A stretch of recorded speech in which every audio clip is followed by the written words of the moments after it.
This video is a deep dive, dare I say, masterclass on white balance. Is it everything you'll ever possibly need to know about white balance? Yeah, probably. And then some. Will learning all this make you a white balance nerd? Yeah, definitely. Is this video everything there possibly is ever to know about white balance? No. And I'm sure that someone could make a 3-hour-long version of this video that makes my knowledge look like I read it off the back of a cereal box. But finally, do you need to know all of this to get good white balance? No. But this is a ton of good, interesting, technical information about white balance that might help you get better shots and will help you get more predictable shots. So let's get into it. Nerds. All cameras with white balance control have the same types of presets: auto, daylight, cloud, shade, incandescent, and perhaps custom settings. But if you want to go beyond just move the dial until things look right and truly master white balance control, then first we need to understand what white balance even is. So let's start with the basics. Lighting all around us has different color temperatures. Even if you don't know this, you know this. Everybody knows that sunlight at sunset feels and looks much warmer and more orange than sunlight at high noon. And I don't mean that it feels warmer on your skin. I'm talking visually, emotionally, it's warmer. We recognize that the lighting in an office building during the day feels colder than the warm, inviting lighting in our living room at home at night. Those color temperatures are measurable. There's a scale in degrees Kelvin, and this is what it looks like. The lower the number is, like 3000 degrees Kelvin, the warmer or more amber the light is. The higher the number, like 8000 degrees Kelvin, the cooler or more blue the light is. Daylight is right around the middle, at about 5600 to 6500 degrees Kelvin. Now, this is probably one of the more confusing aspects of color temperature. If you think about air temperature, a higher number is a hotter day, a lower number is a colder day. So why is it reversed in Kelvin? Well, it's because of what color temperature actually measures. You see, the colors of the Kelvin scale relate to the colors emitted by a burning subject at that temperature. A burning piece of wood is orange and red. A natural gas flame is blue and white. That blue and white flame is hotter than the orange and red one. Hotter in a Fahrenheit or Celsius scale, hotter in a Kelvin scale. But psychologically, we think of it as cooler. We associate blue and white with cold. Think of a cold, snowy, overcast day. We associate amber and orange with warm. Think of a sunset or standing in the desert. So the reason we call a cold color temperature of orange warm and a warm color temperature of blue cold is purely psychological. You didn't know this was going to be a psych lesson too, did you? For the numbers, just remember that the Kelvin color temp scale is a burning scale.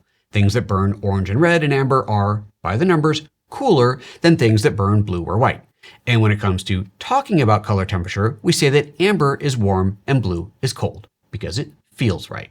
All right, now that we know what color temperature is and how the numbers and colors and phrasing relate to each other, let's move on to how this all relates to the camera. Earlier I mentioned that cameras have white balance settings like daylight, cloud, shade, tungsten, and so on. Those settings are just presets in degrees Kelvin. So for now, let's just forget about the presets. Since cameras never show you what numbers a preset actually is, let's just throw them out. For now, I want you to pretend that your camera only has manual control. Manual control is a scale from, on this camera, 10,000 all the way down to 2,500. Okay? Good. For accurate white balance in camera, and by accurate, I mean that white in the real world is white in your photo or video, the color temperature settings of the camera should match the color temperature of your lighting.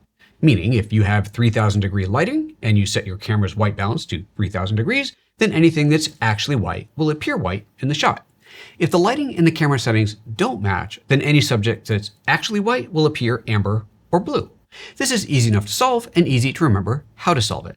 This is where the psychology of reversing cold and warm comes in handy.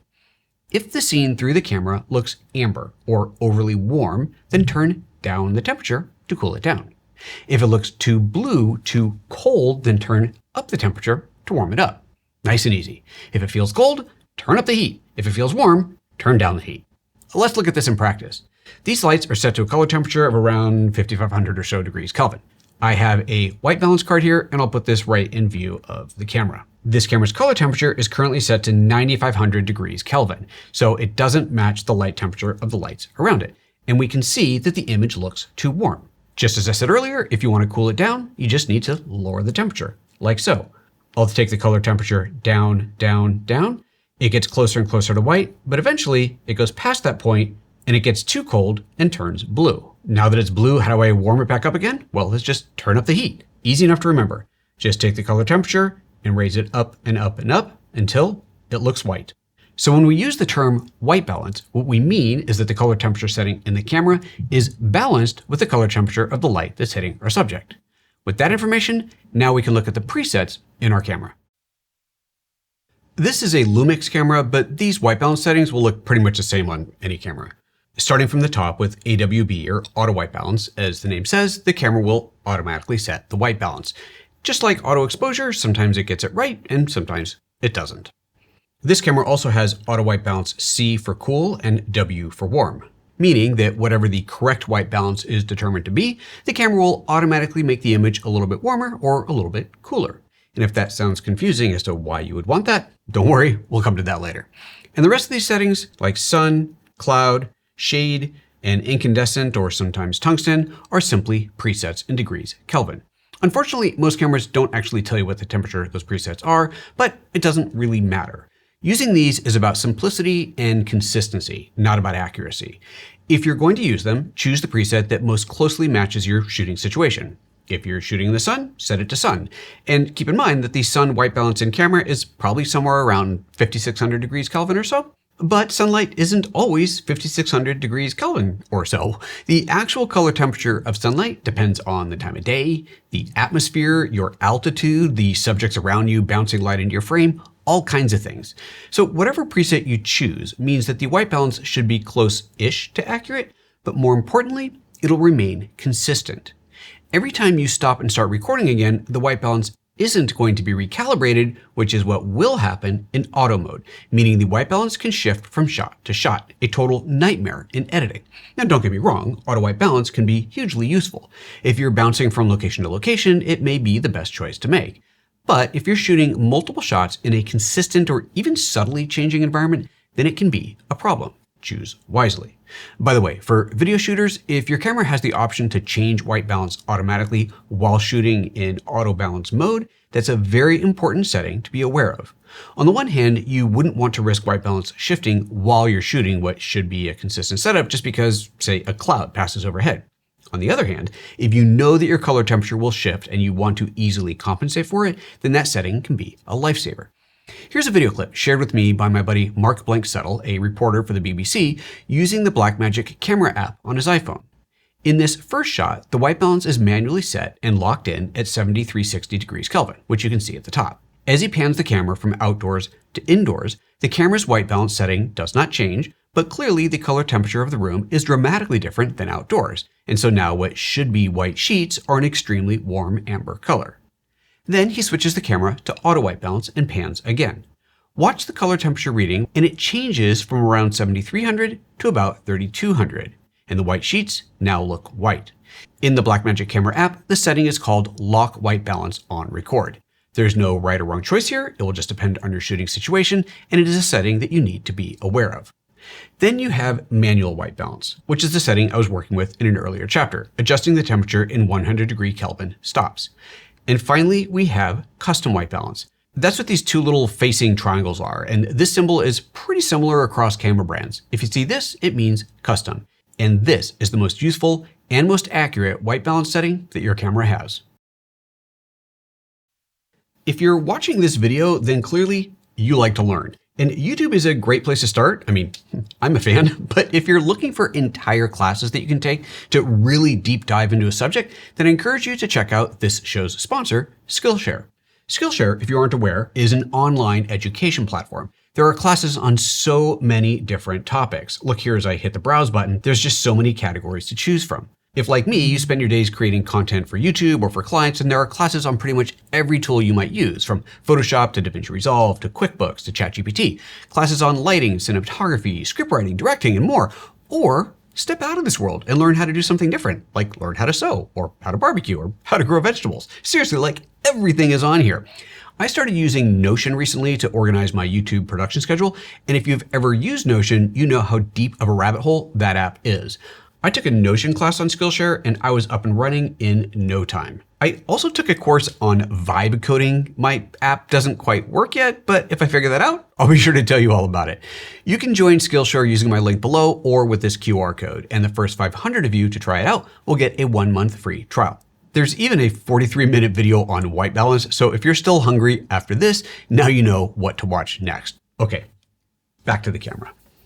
These different presets may get us close, but how do you get the white balance to be exactly right?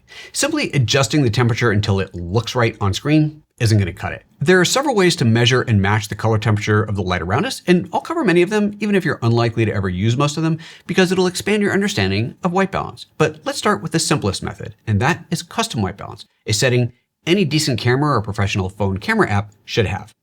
Again, the custom white balance is indicated by these little facing triangles. The process of setting a white balance in camera is pretty simple. Just point the camera at something that you know is white and tell the camera to white balance off of that. That white thing could be a white piece of paper, or even better, a proper white balance card like this from X-Rite. You'll notice that these cards are actually not pure white, but instead they're a slight gray. When creating a custom white balance, you don't actually need white. What you need is neutral, something with no color cast. But look, I've done a custom white balance before off of this sidewalk. It's a pretty neutral gray, maybe not perfectly neutral, but it's close. And for that shot, it was close enough. For this demo though, we're going to be using the super accurate white balance card. This method may vary slightly from camera to camera, but essentially here's how it works. You choose one of your custom presets, as I have here, select whatever option is to start the process. Mine says white set capture. And that opens up a yellow box, which I have to fill with my white subject. Now, this is important. You don't want to have the white balance card only partway in or have something else in the scene. That's just going to mess up the calculation. Make sure that white card fills that sample area. Then the next step is just to press set or whatever your camera tells you to do. So I tap the set button, and now I have a perfect white balance. Unfortunately, when you do a custom white balance in the camera, most cameras don't tell you what that calculated color temperature is.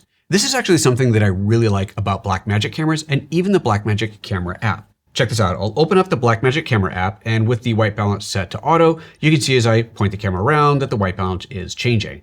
But I'll go ahead and point it at my white subject. We can see that it's locked in at 5440, and now I'll just turn off auto. That has now locked that white balance at that 5440 setting, no matter where else I point it. That is really nice. Even though most cameras won't tell you what the custom white balance reading is, what matters is that you've set it in the environment you're shooting in, and so you know that it's right. But just trusting the camera to have set it right may not be enough for you. I see you. You want more. You really want to know. So in a minute, we'll dive into the world of waveform monitors, vectorscopes, and color temperature meters. But before that, there's an important conversation that doesn't really fit into the narrative flow of this discussion. So I'm just going to jam it in here before the less nerdy of you tune out and it's too late. Oh, speaking of too late, I need to remind you to subscribe. Apparently that actually works. Hit that subscribe button down below for me, okay? Okay, onward. This is a really important point in the topic of chasing the right white balance. Accurate white balance is quantifiable. It's a literal measurable number like 5,632 degrees Kelvin. But while setting the camera to that exact number may mean that you have technically accurate white balance, it may not be the white balance that the scene demands. There's a difference between accurate white balance and the right white balance for a shot. Here's what I mean. Think back to that warm living room or sunset environment. If I set the white balance to match the warm light color temperature, which of course is a cold color temperature, then everything white will be white. That's accurate white balance. But that's not how you, with your human eyes and your human emotions, saw the scene. You saw it warmer. You remember it warmer. Emotionally and psychologically, it was warmer. And so you want the shot to feel warmer, to be warmer. Simply setting the white balance to be accurate may not always be the right approach. Look at this example. A beautiful indoor scene that feels warm, welcoming, inviting. The white balance perfectly conveys the mood of the room. But if I shot the same scene with a custom white balance that is technically accurate, so my white walls are actually white, ouch. Here's another example. A warm, inviting room. White balance on the white chair? Gross. That is not nice. So is there a right color temperature to shoot at to make sure that indoor scenes feel the way you remember them? No, it's not quite that simple. But I will tell you that our brains are calibrated to daylight, which ranges from about 5,500 to 6,500 degrees Kelvin. Once we are in an environment outside of that range, perception and emotion become a big part of how we see and remember the environment. So I can tell you that if you're shooting an indoor warm living room scene, one approach would be to set the camera at a daylight temp in Kelvin, then start rolling it closer to the actual temp until it feels right. But for this, you need to remember that your brain will adapt very quickly, so you need to reset your vision by looking away from the monitor constantly while you're calibrating it. If you're looking back and forth between the actual scene and your monitor, adjust it until it feels right, but before you start rolling, step away and look at other things, then come back. You may at that point decide to make some more changes. It takes time and experience to find that right feeling. I'll give you a lighting technique for building a warm scene, assuming that you have control over your lighting. Say you're shooting or filming someone and want those warm, cozy feels. Light your subject with a daylight balanced light and set your camera to match. Then add practicals, accent lights that are warm to illuminate the set and the background. Then, to tie it together, let some of that light spill onto the subject or add a dedicated fill light that matches or at least is close to that background color temperature so that they have a kiss of warm light on them. If you light the entire scene with that warm light, you won't find a balance that makes skin tones feel natural yet also warm. You need to mix it up a bit. Okay, this isn't a how to light video, so let's get back to the nerdy stuff. Oh, and by the way, this is where that auto white balance warm and AWB cool settings on the Lumix come in. Because accurate isn't always right, those settings let you keep the camera in auto, but still nudge the temperature a little towards warm or a little towards cool, depending on your preference. Sometimes it works great. There are 3 other ways to calibrate for white balance. Well, all right, there's probably a lot more than that, but there's 3 that I'm going to show you. These, for most users, will require an external monitor like this one from Atomos. This is the Ninja, which is also a recorder. They make the Shinobis, which are just monitors, and there's a lot of other monitors on the market that will have these waveform monitors built in. Very few cameras, however, have the waveform monitors or vectorscopes built into them, except that the Lumix cameras do, which is one more reason that I really love these cameras so much. But anyway, these are the kinds of tools that you will find on these professional external monitors, and seeing how you can get these for not a whole lot of money these days, I'm going to go ahead and cover them. The waveform monitor is the hardest to use to get accurate white balance, but it very clearly shows us what's happening when the white balance is off. Here I have a very intentionally wrong white balance. You can see just looking at the image that it's very warm, but when you look at the waveform monitor, you can see that all 3 channels, red, green, and blue, are not aligned. They're all different. And this is a fundamental understanding of white balance. When looking at just the white card, as we are here, if we have accurate white balance, then all 3 of those waves will be identical. Clearly here they are not. But if I start manually adjusting the white balance and making it cooler, we'll see that those waves will start to come together. Now, I say that this is the least accurate way because it's really difficult to tell if it's off by just a little bit, as you can see here. But this really helps to understand, as it's an easy way to illustrate what happens when white balance is off. If I make the white balance too cool, we can see that there's an abundance of data in the blue channel and not enough in the red channel. If I go the other way, we can see that red climbs up to the top, blue drops down low, and so clearly it's not even. So that's what the waveform monitor can show us, but as I said, that's not the best way. For that, we'll go to the next chapter. The Vectorscope is another tool for video production that visualizes color in a unique way. The 6 points of the scope are red, green, blue, cyan, magenta, and yellow, and can show you where your colors are. A normal frame of video might look a bit chaotic on there, but if you point the camera at a color chip chart, like this one, then what you'll see on there are where all those colors are landing. Very cool. But also, if you pointed at something white, as we are here, then you can see exactly where your supposed white is leaning. Pure white will be represented by a single dot right in the middle of the vectorscope. No color information means there's nothing to see. But as we look at our vectorscope here, you can see that it is not right in the middle. It's off on a line. That's because the white balance isn't accurate. It's leaning towards reddish yellow, in other words, amber. So let's change it. I'll open up the white balance tool and start turning the temperature down. As I turn it down, it gets closer and closer to a single dot, and if I go too far, it shoots past that and goes towards blue and cyan. So to get accurate white balance, we bring it back until it's a single dot. So that is, well, it's not perfect, is it? Because it's not right in the middle. With the white balance control, I can push it towards amber, I can push it towards blue, but what I can't do is move it on the other axis towards magenta or green. But there must be a way to fix that, right? There is. Enter the Tint panel. You may have noticed in your camera's white balance settings that there's an additional adjustment that you can make called Tint. On the Lumix camera, it's under the Adjust menu, and from here you can add green or magenta into your shot. Why would you need to do this? Well, many cheaper LED lights tend to not be very clean, and they emit light with a slight green or a slight magenta cast.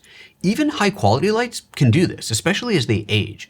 Some of the better lights will actually have magenta green shift adjustments on them to introduce or remove color casts to help match with other lights, or even to compensate for their own color shift as they age.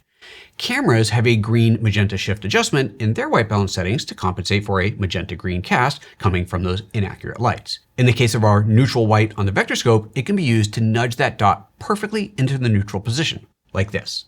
The dot is where we left it, not perfectly centered. However, if I start adding a few points of green, we can get it to look exactly right.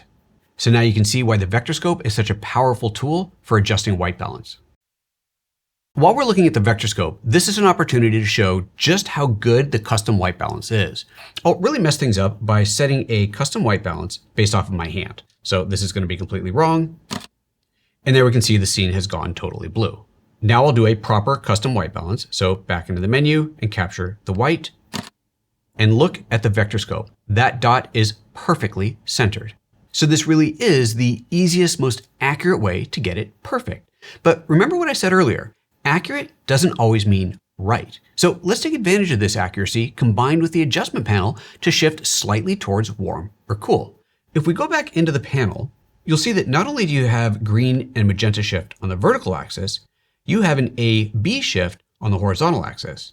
A-B, that's amber and blue. Hold on, amber and blue, that's color temperature. Yeah, this temp panel is not only a green and magenta compensation tool, but it's also for shifting white balance towards warm or cool. So if I want my image a little warmer or a little cooler, instead of just adjusting the Kelvin temperature and trying to find something that feels right, I can use a technically accurate custom white balance as a starting point and then shift it either direction to set the mood. Now I want to show you how color temperature can be measured with external hardware. This is the Lit Duo 1 meter, a project out of Europe that is actually quite new to the market. I backed this project on Kickstarter back in 2024, and this thing is amazing. I'll put a link to this down below. It's actually an incredible light meter and a color meter and a flash meter and a flicker meter and all kinds of things in one. But let me show you how I mainly use it. First, as a color meter, it shows the temperature in degrees Kelvin and also shows the color tint. You can totally customize this. This is just how I have it set up. Now, I could take this color temperature reading. Let's go ahead and read the lights here. 4,000 degrees Kelvin with a +2 green shift. So we can see that we are verifying that green shift that we had to dial in earlier. But the reality is that if I just take those numbers and punch them into the camera, it's probably not going to be quite right. And the reason for that is because every camera sensor reads light differently. The lens itself can affect the color, and what profile you're shooting in is going to affect the color as well. So using the in-camera custom white balance as we've been doing integrates all of that, so that's going to be the best choice for most shooting situations. But what this is amazing for is balancing the lights themselves to make them match. Hey, watch this. I'm going to turn off one of these and grab another light here. Let's say that I'm shooting with these two lights. Currently, those are both set to 5,500 degrees Kelvin, but these are both from different manufacturers. One has a cover, one doesn't. And so we're gonna find out if they're actually the same. We'll start by measuring just this light. So I'll put that back into frame and measure that. And that comes in at 4,700 degrees Kelvin. Keep in mind that the light measurement is being affected by the other lights here as well.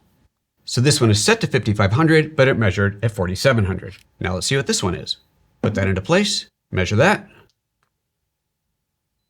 and it's 4,300. So I need to make this light that's currently set to 5,500 get closer to 4,700. And that's what this meter can do for me. I'm gonna go ahead and turn on constant metering, go into the menu, settings, and do constant measuring, and start.